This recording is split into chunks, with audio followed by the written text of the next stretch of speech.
The Crane Estate lies surrounded by the majestic Atlantic Ocean and sits on 2,100 acres of fields, marsh, beach, and forest. The beaches, hiking trails, and incredible Castle Hill are all currently open to the public for a multitude of events. The estate is more greatly visited during the spring, summer, and early fall, but its striking beauty can also be admired in the winter. To this day, it captures the attention of visitors from around the world and has been doing so ever since the estate was created more than 100 years ago. The Crane Estate has played a very significant role in Massachusetts history because of all it has contributed towards the cultural and economic creation and development of our country. This incredible place was created from a meager Native American fishing hotspot and turned into one of the most visited reservations in New England. Up until the early 17th century, before Europeans had even started to discover this part of America, Native American tribes controlled the beaches of modern-day Ipswich.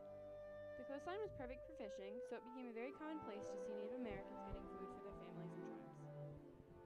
In 1637, John Winthrop Jr., the son of the first governor of the Massachusetts Bay Colony, purchased the land for himself. He then turned it into farmland and used it to help create a living for himself and his family in the New World.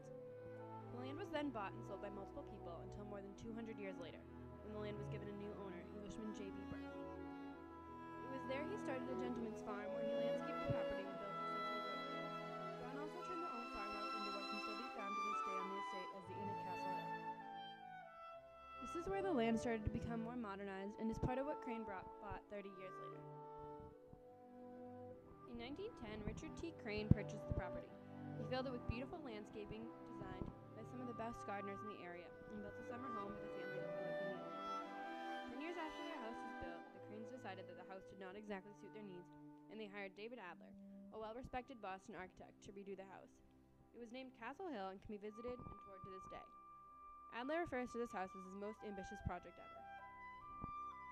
David Adler also designed the interior of the house, which was styled using antiques from that period, and some other buildings surrounding the Castle Hill, such as guest houses, garages, and stables. All these buildings create a sense of what New England was like in the 19th century because of how great an effect the estate had on the culture of the surrounding area.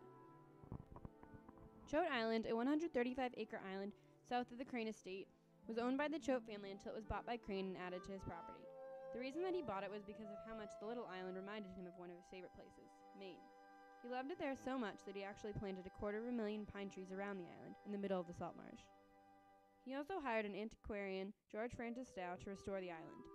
Dow removed most of the buildings but left the historic Choate House, which can still be seen from the shores of Ipswich to this day. This main feel of Choate Island spread to the rest of the island as the pine trees pollinated, and the new trees sprouted up all over. This affected the culture of Massachusetts as more and more pine trees started to grow in New England. But the estate pushed more than just culture in New England. Its owner also contributed much to the economic society of America in multiple ways. In order to buy such a huge amount of land and then heavily landscape it, and build not one but two houses on top of it all, you have to be fairly wealthy. On top of Crane's list of successes was the creation of his business, Crane & Company. This company made and sold toilets, bathtubs, showers, and plumbing supplies, and by 1865, the business had really taken off. Crane's Toilet Company was also one of the first companies to start building and selling colored bath pieces, such as toilets, sinks, bathtubs, and showers.